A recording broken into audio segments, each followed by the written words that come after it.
Welcome to Disambiguation. I'm your host, Michael Fauscette. Each week, we interview experts in artificial intelligence, generative AI, and business automation to help business leaders understand how to use these tools for the biggest business impact.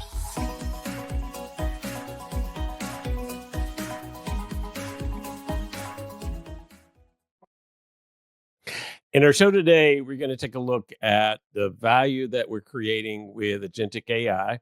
And I'm joined by Premkumar Balasubramanian, the CTO of Hitachi Digital Services.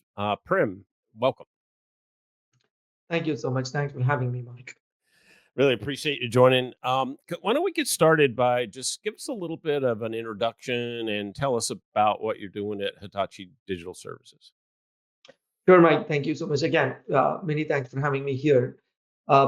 At Hitachi, I'm their Chief Technology Officer, focused heavily on structuring us from a technology strategy standpoint, with a view around agentic AI technology. Overall, I've been in the industry for over 25 years, and a large part of me has been in the service integrator space. So I work for Cognizant, and I work for Hitachi. I also did a brief startup. It was called AI. The idea behind the startup was to build a completely agentic platform to run operations, leveraging SRE as a technology. So think of AI agents running around managing your production environment as opposed to humans that happens in most of the managed services today. So that was kind of my gig that I did. And then I'm back at Hitachi as their CTO, continuing the journey, but with the context of Hitachi. Yeah, good. So why don't we talk a little bit to just kind of set the stage about Hitachi Digital's overall approach and vision for AI, particularly around, how you're seeing that transformation in your customers' operations. Great question, Mike. And I'll try to spend some time in two angles for this, because I think for every company, it is essential to look at, hey, how do we internally apply AI and become more AI savvy? And service providers like us, I think it's also important for us to understand how we externally bring that knowledge to our customers and enable efficiency and new revenue models for them. So that's kind of the lens that I apply. Now I'll go into that in a bit more detail. So there are three categories in which I split this. So one is, how do we enhance our core SI capabilities as we deliver services to our end customers? So we want to be an AI native service provider. We want to enable an AI powered system integration. And what I mean by that is really leveraging AI to automate complex configuration, predict integration challenges, and solve them so that longer duration projects can really become much shorter. We understand risks way ahead. Improve system interoperability, because one of the biggest challenge today is operating across multitude of systems, and it's getting more complex because now multitude of systems are positioning multitude of agents. Like for example, SAP Joule, right? They're bringing in a bunch of that. Workday is bringing in a bunch of that. Oracle is bringing in. So everybody is going to now move into this agentic layer, and that integration becomes a lot more complex. At the end of the day, what we want to deliver through AI-powered system integration is resilient solutions that are faster and more reliable than before, right? The second aspect of our core capability is going to be intelligent or agentic managed services. Now, be it IT systems, be it OT systems, doesn't matter. Our idea is going to be more proactive, predictive analysis of system health, automated incident identification, classification, triaging, resolution, intelligence performance optimization for helping better uptime and exceeding SLAs. And to do this, I'm sure there are a lot of conversations around autonomous agents, and we will get through that during the conversation as well, as opposed to what we today believe is more practical is a human AI collaborative teams or pods. So the way of having pods earlier is going to shift from how am I augmenting these with AI being built in? So these human AI teams together come and deliver work for you. So that's kind of the fold from where we are developing our own capabilities and becoming an AI native SI for customers. The second is the value proposition itself. Now, this is very important. Now, as an AI native integration partner, what does it mean?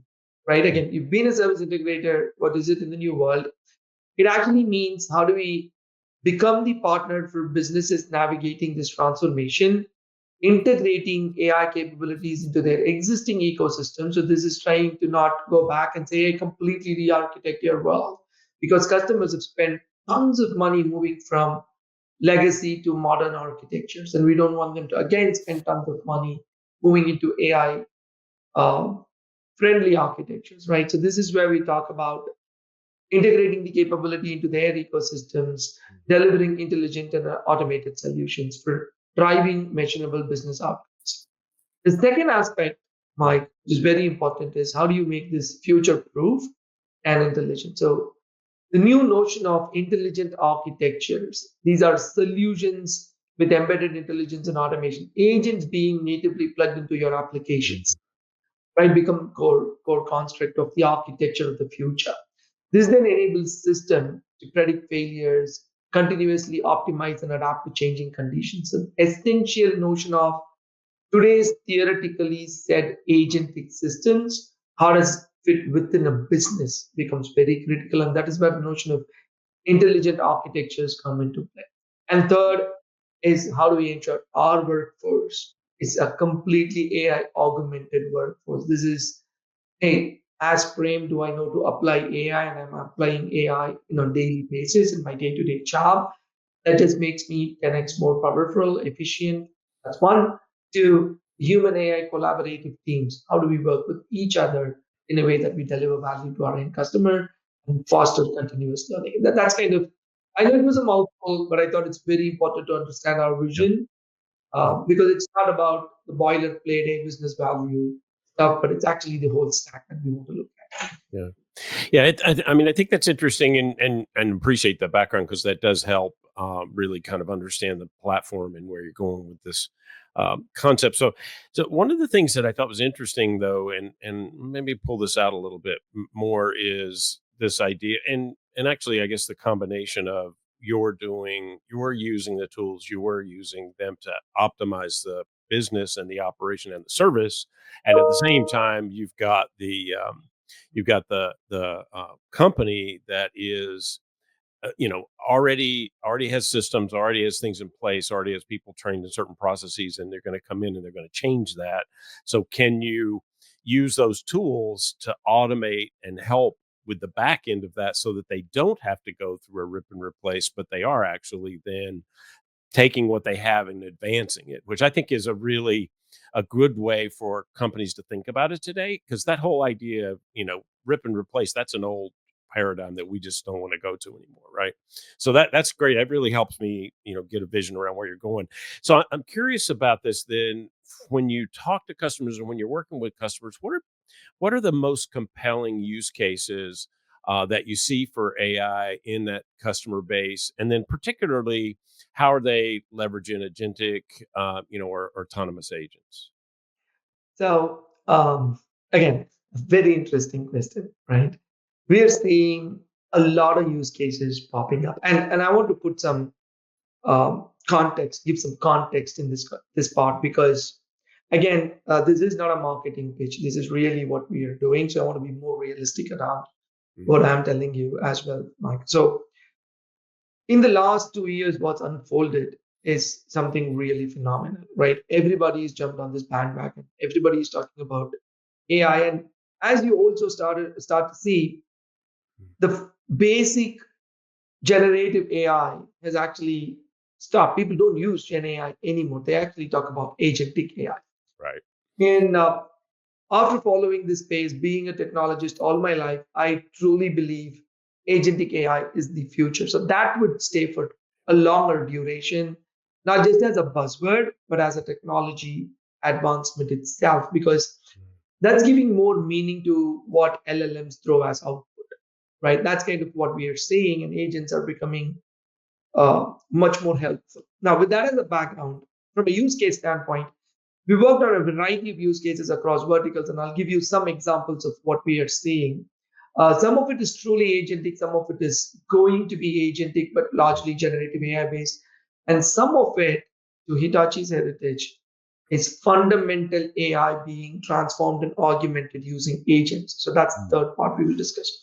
Part one, uh, take examples in the private equity field. We've been working with a large private equity to focus on reducing their deal process by over 60%, which means they can do deal decision making 60% faster. So if it takes 2 weeks, it takes less than a week now, Mm. right? And this is largely focusing on agents that are augmenting their analysts for understanding, summarizing, and triaging content across SIMs, across um, public information, across what the CEO is saying in forums and their uh, but if it is a public company, they're reporting, so on and so forth, right? It can triage all this information, come together, and create a deal packet in a lot lesser time that then helps the partners to make decisions on investment and stuff like that. So that's an evolving field, but that's one that we've done in the private equity space that Mm. actually is gaining a lot of prominence. More and more PEs are talking about that.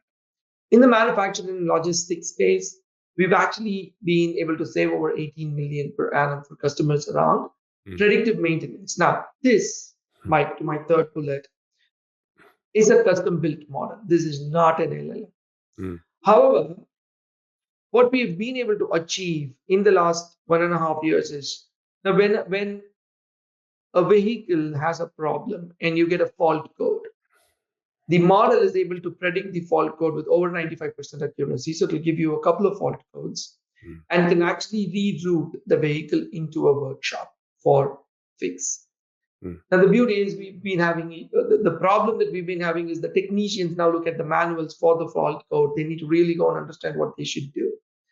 But with this technology, now augmenting guided repair on the top of the predictive maintenance becomes very powerful because we now not only predict a failure, we're also able to give the steps to fix it based on a make, model, year of an engine and its manuals. So as you start RAGing it into these models, building some local structure, and some of them call it tech assist, some of them call it digital tech assist, some of them call it agent in the support. But nevertheless, right now you're seeing the whole continuum of how Mm. a traditional ML model, which took us 6, 7 years to master, get to an accuracy, which is very specific to engine data that's coming, Mm. being augmented using this technology where repair technician can actually NLP, hey, what do I do for this fault code? And I'm seeing this, what do I do for this particular step? So on and so forth, right? And with multi-model agents coming in, we're now getting into an era of even being able to interpret wire diagrams. Previously, that was an issue because text-only models can only look at the text that's written in manuals, but today they can interpret diagrams.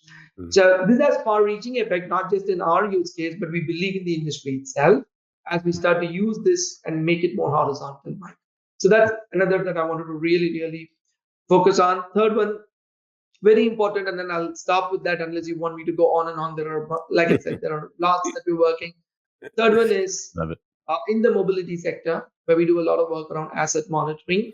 This is actually consuming real time video feeds as the vehicle moves forward, largely in the rail scenario, and being able to interpret it, understand overhead line inspections automatically done as the vehicle moves, and being able to predict any issues from that angle and get that help done, right? So this Mm. again packages, and this is edge AI for us, and we're using NVIDIA, working with NVIDIA and partnering with them to do this.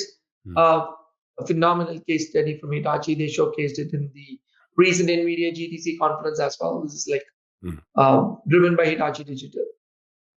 Right? And then there is like a bunch around code conversions in the software engineering space. There's a lot of work we're doing from Groovy to Java, Fortran to Python, uh, PySpark related activities, so ton load of work going on. And there where we're using Copilot type agents, Mm. not really the agentic, but at least significantly improve time and accuracy to migrate legacy code.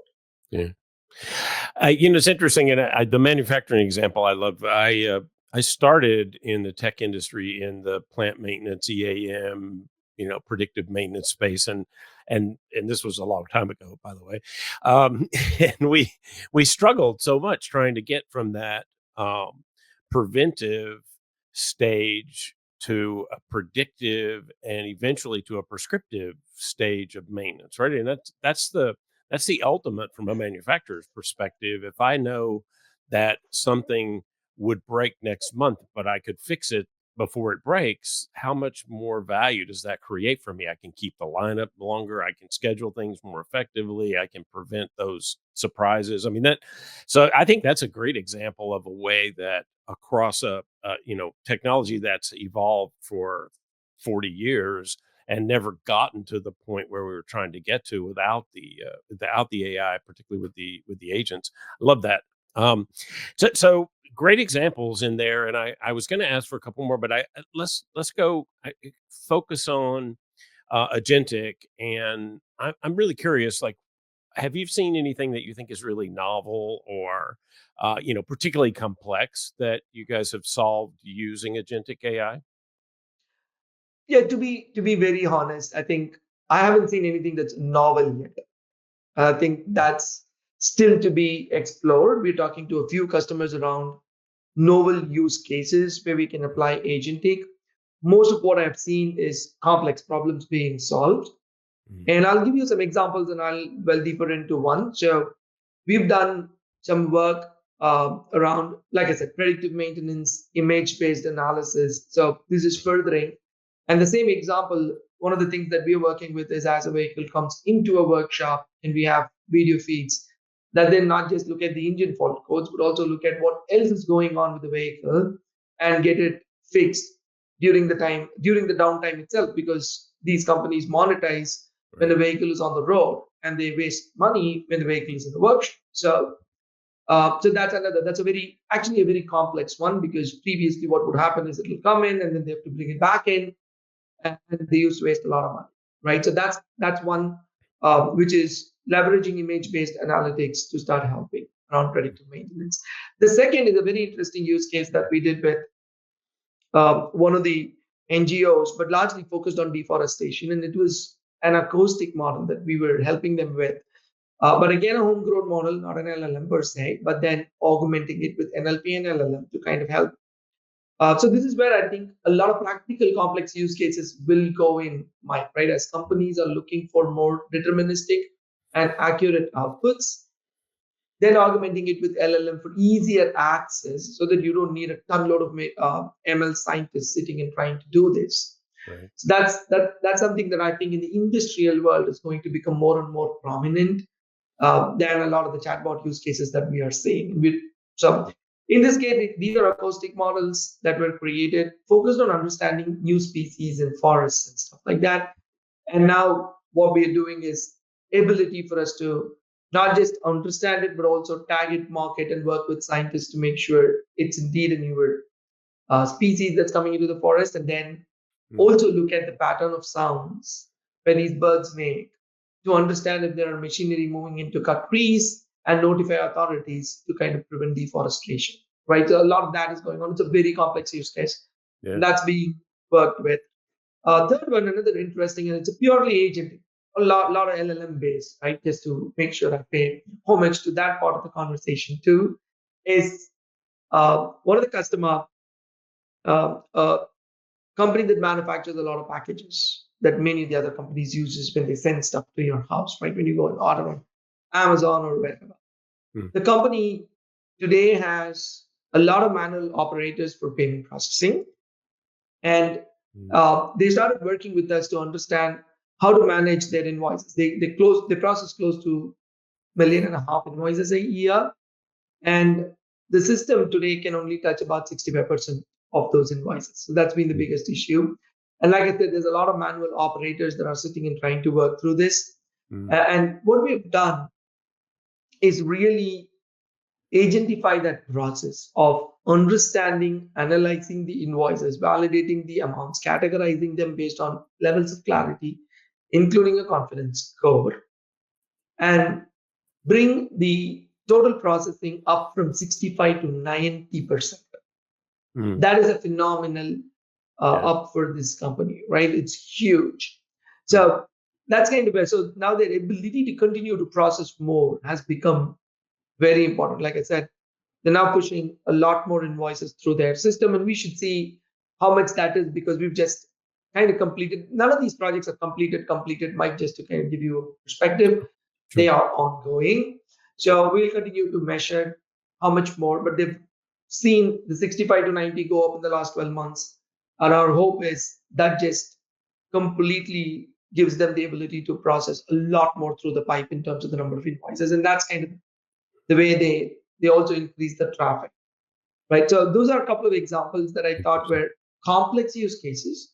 Really, the latter is really human driven, that was bottlenecked by people availability, which is now really being opened up with augmented AI. And this is not replacing people, this is all of them being able to use AI, and only the 10% of the cases coming to them, so they have a better work-life balance. And the AI is able to churn out a lot more and work with the human in the loop to go get Mm. addressed. Yeah, that makes sense. I mean, it does seem like a lot of my conversations have been around that AI human collaboration and how do we build that workforce today? And I mean, obviously things are going to evolve, but today that cooperative, collaborative work between the agent and the human or the agents and that human, it makes a lot of sense. I think when we talk about it. A lot of good metrics in what you were just saying, and I want to kind of curiously shift a little bit to success metrics, but obviously some of them are going to be very specific to the use case, like utilization or uptime or whatever. But I'm curious from what you're seeing across the use of agentic solutions.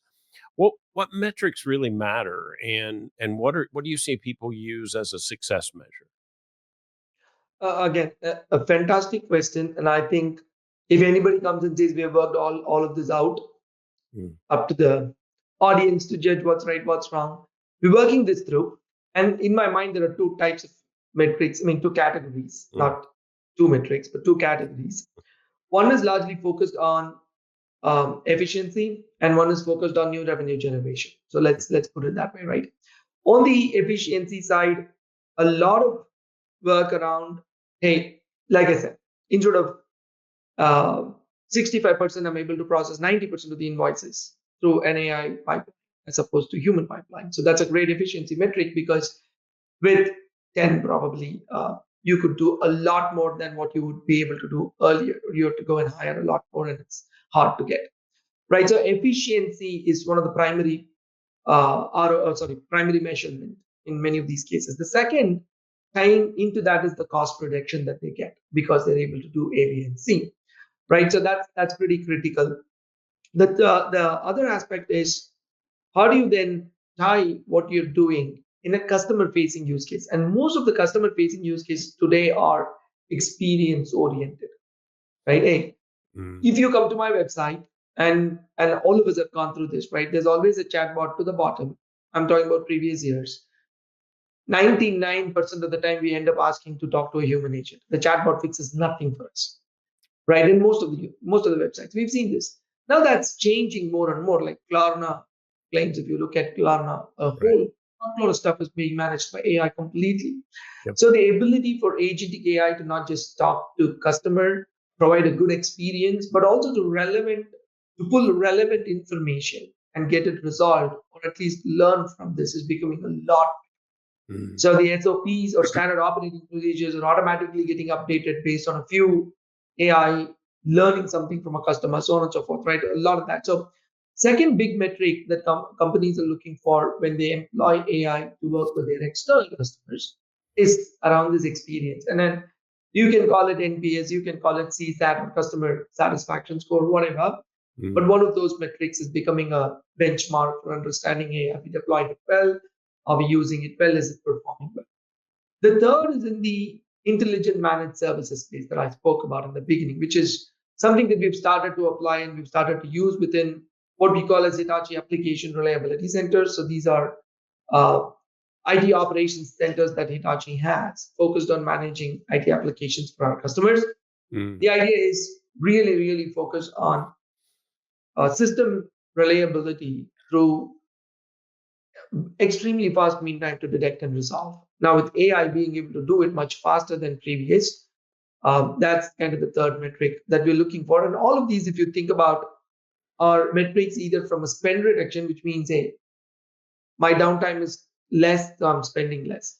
Mm, Now, the second aspect where I've not seen a lot from customers yet, we're also working with customers, is on revenue generating use cases, right? There are a few that we are talking to now. Obviously, reduction in MTTR can be argued as, hey, I have more uptime mm, and much better experience, which means I can drive more revenue.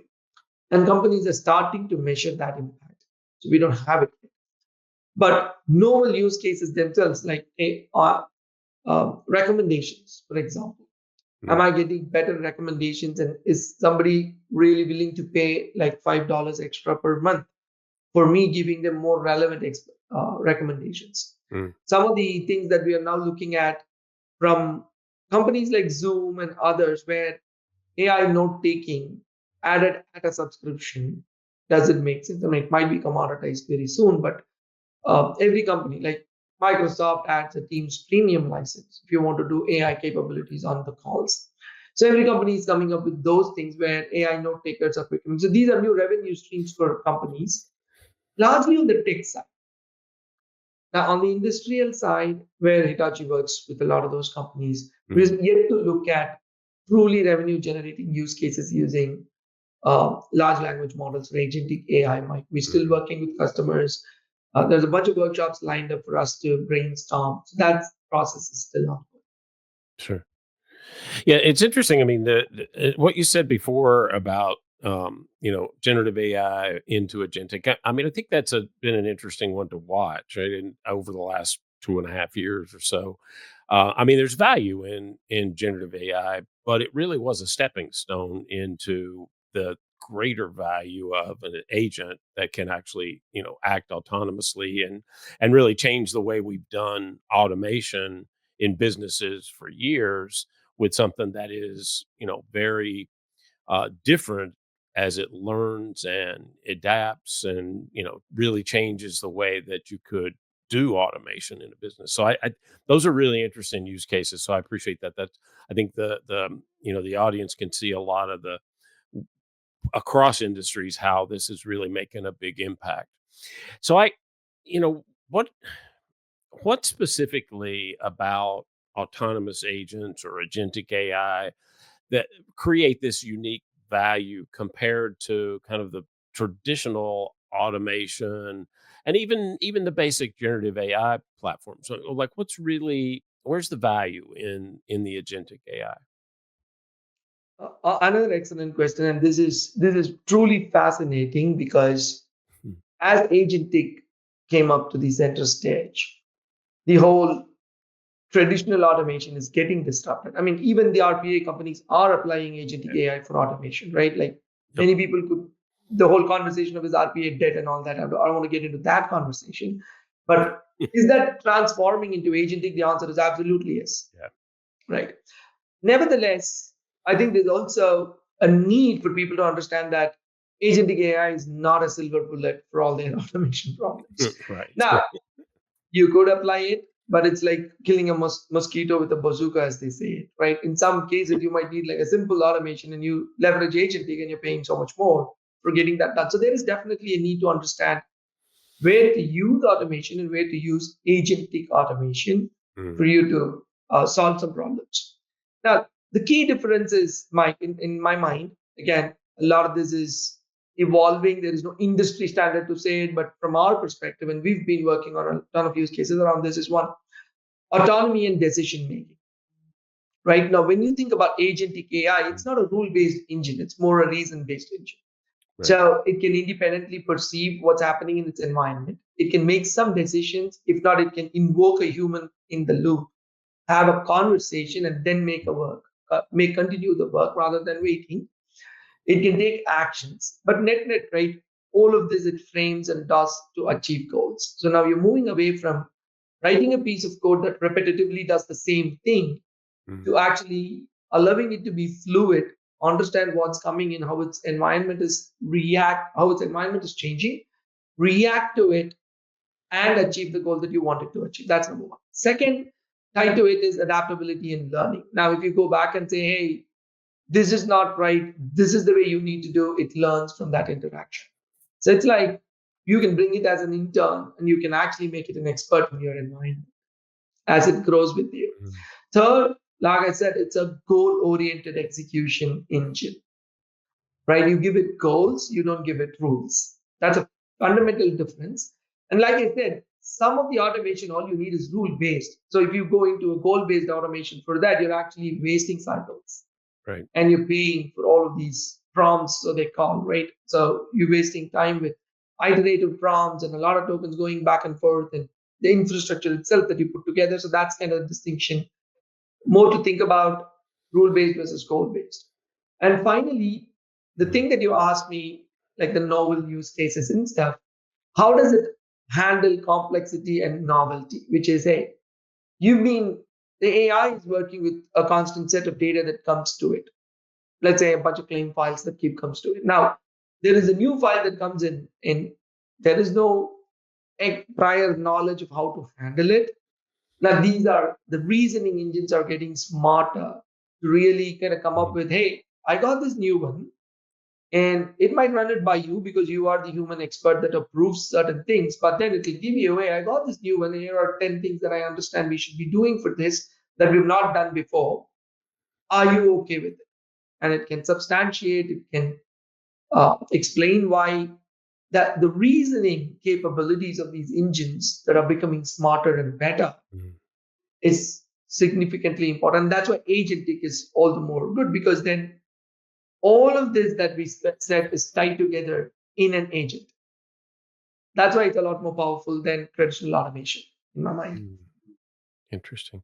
Yeah, I was just thinking of a simple example of like I use an agent to an autonomous agent to help manage my email. That's like another common simple use case from a personal perspective, right? But it's interesting because like if in the old days, automation would have been it puts the spam in the spam folder, and it puts the invites in the invite folder, and it puts the high priority things in the high priority folder, and that was useful, but it was very different than what I see today as I'm incrementally improving this agent. So now it knows these types of emails I usually respond to. And when I respond to them, I generally respond in this tone, in this way. So it drafts something. It doesn't send it, yet, but it drafts it, and then it takes me 2 minutes to run through them and go, yep, that's good. Oh no, we need to change that, whatever. And then over time, I've seen it just in a few weeks improve dramatically. So that it's hard to I think sometimes it's hard to think about this when we talk about autonomous agent, but when you put it in the context of a really simple thing, you can see that the shift from automating routine things, which is important, and we still need to do that, into creating something that can learn and evolve and do things at a much higher level. That's a huge opportunity from a collaborative standpoint, from my perspective, to do those things that I really don't want to spend my time on. I can spend more time creating content or doing interviews or whatever I want to do. Extend that a little bit, Mike, in companies, large companies like ours, where then we have to follow up action items like a project Mhm. manager that needs to follow up with like Mm, 10 people to get stuff done. yeah.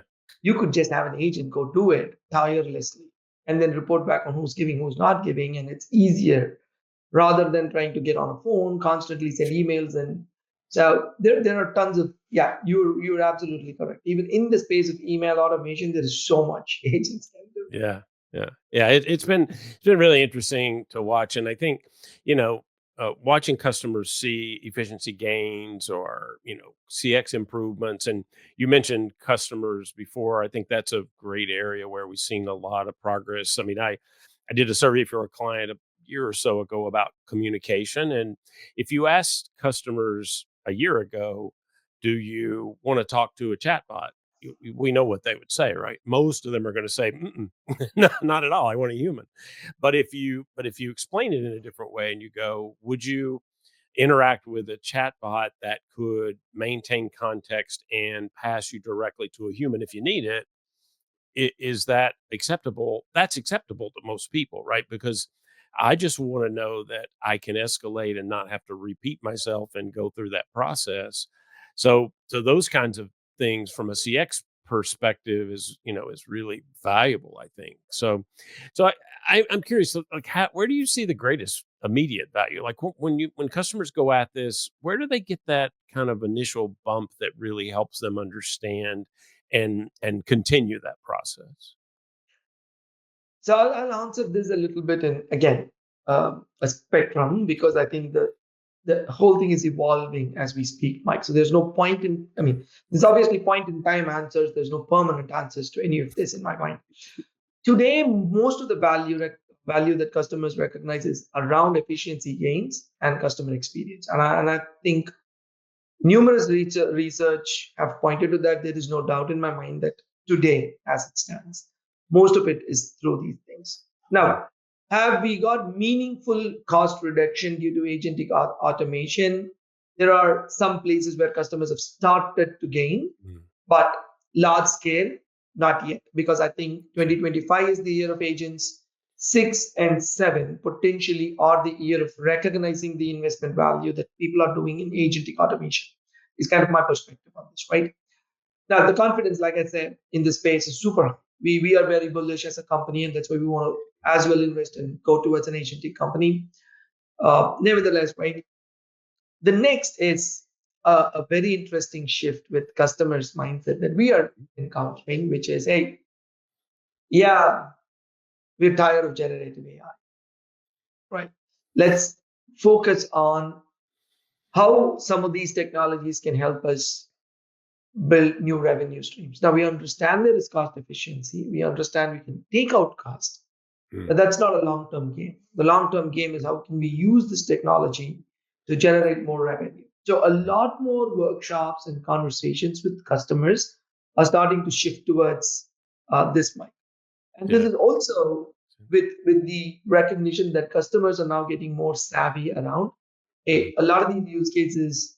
Traditional automation is enough. We don't need to automate this further with agentic and spend time and money just trying to build that out because most of it is Mm. today, most of it needs you to move from a conception, a proof of concept phase to really an MVP and then scale it in production. That still takes time, Mm. though it is iterative on something that you fundamentally have already solved, right? Many of the basic automation stuff, like you said, right? SPAC control.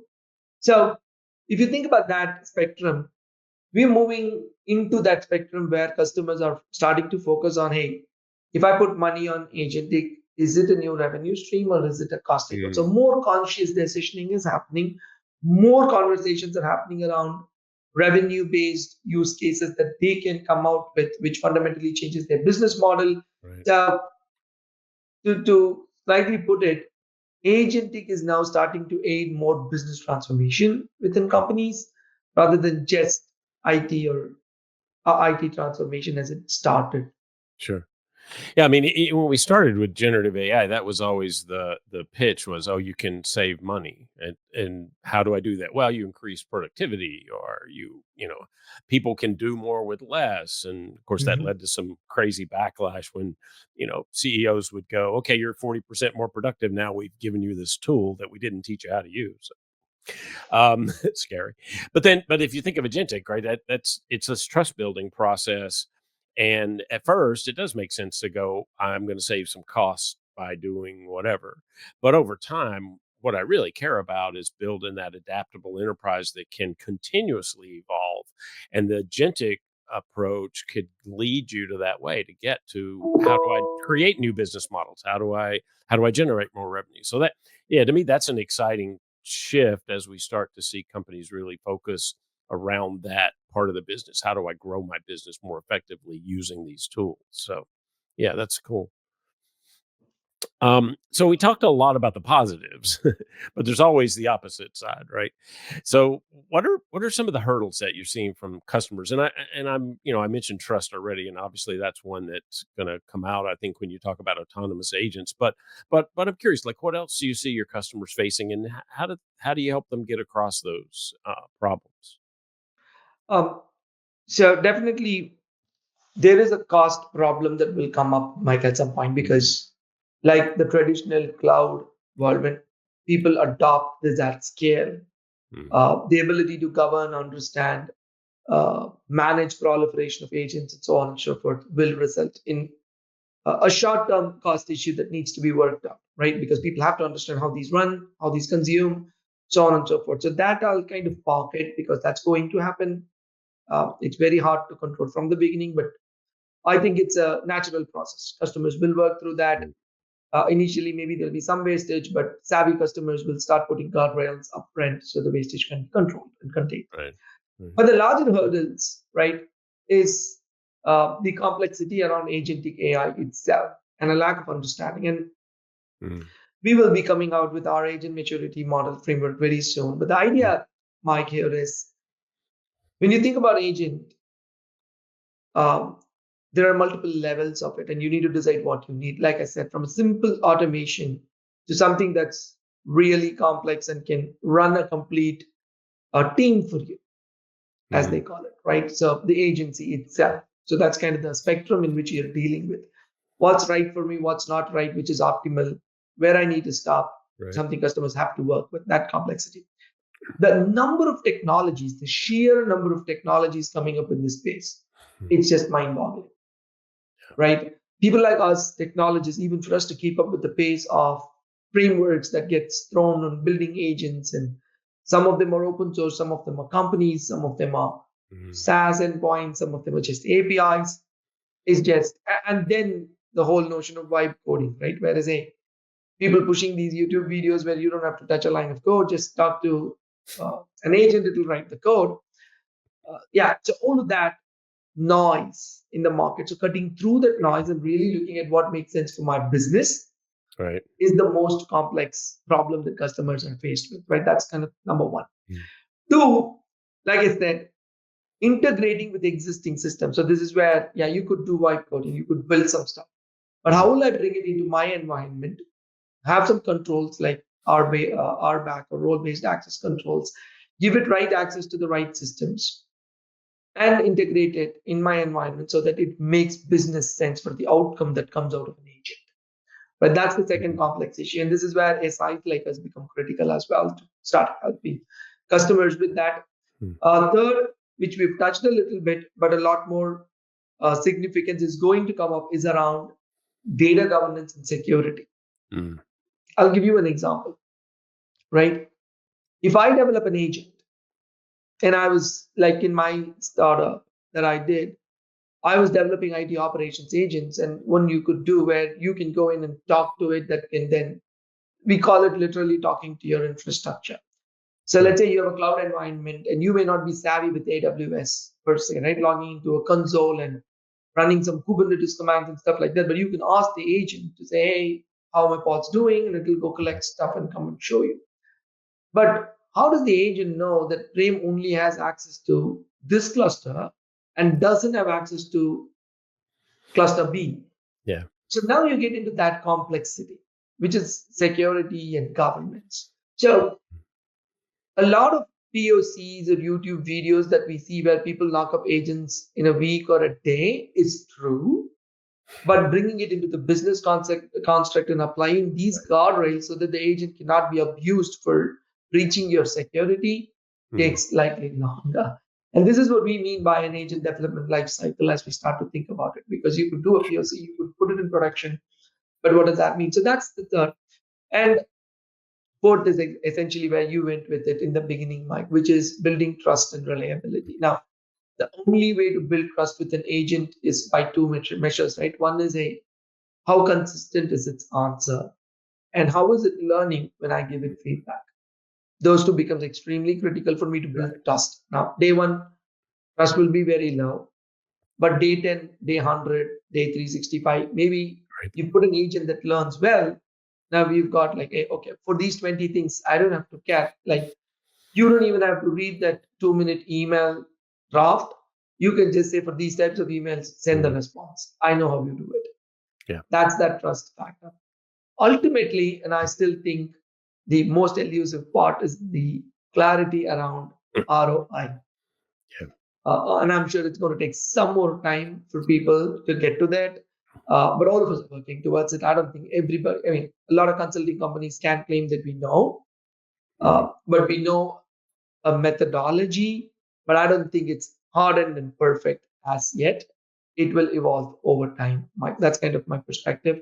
Yeah. And we are doing a lot of stuff as service integrators and consultants to help with each of this process. We launched what we call as R2O2.ai last year, Mm. which again, it was not like many companies where we said, hey, here's our Gen AI offerings. We never did that because we're very conscious that there is a fine line or there's a bridge between proof of concepting something and productionizing the same in a workload. Mm. And to do that bridge is when we built R2O2, as its name sounds. It's reliable, responsible, observable, and optimal. So when I take a proof of concept agent and I put it in production, I need to know it's reliable. I need to know it conforms to ethical and responsible principles. Mm. I need to know it is observable, so I'm actually seeing what it's doing.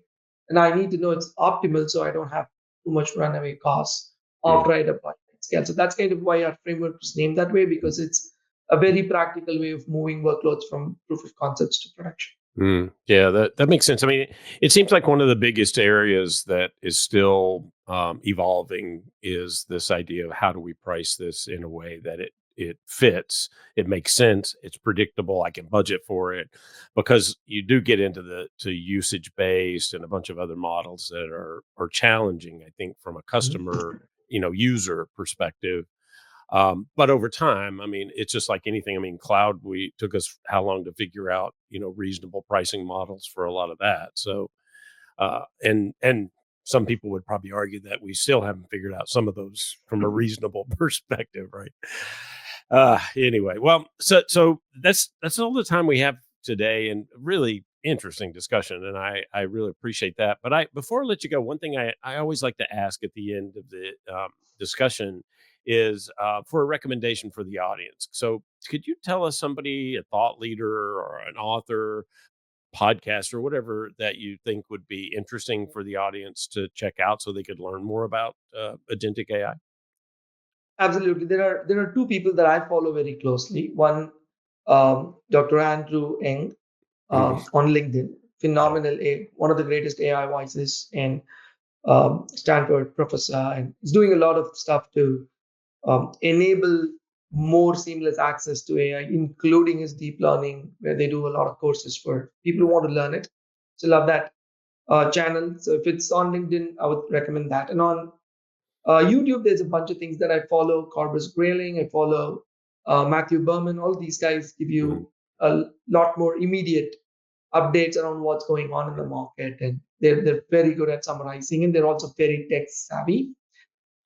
In terms of, but my real recommendation, Mike, if I want to leave the audience with, is really focus on a few companies on LinkedIn and follow them. Right, LangChain is a great company, Yep. largely open source content.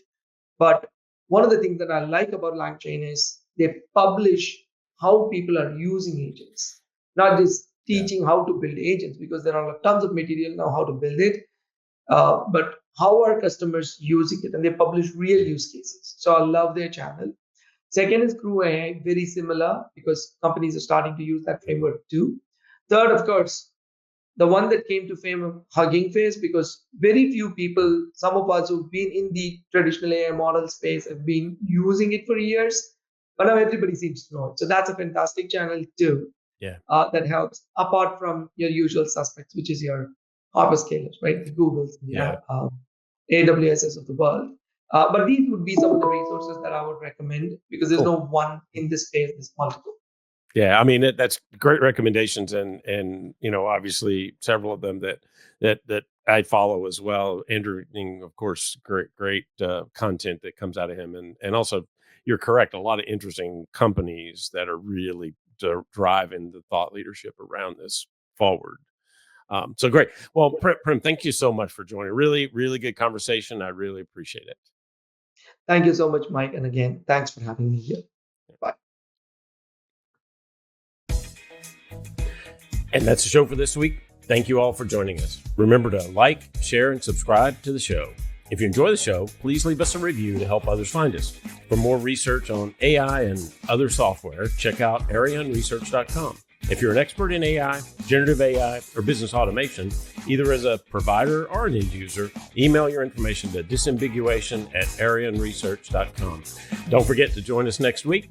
Disambiguation is an Arian Research production. I'm Michael Fauscette, and this is the Disambiguation Podcast.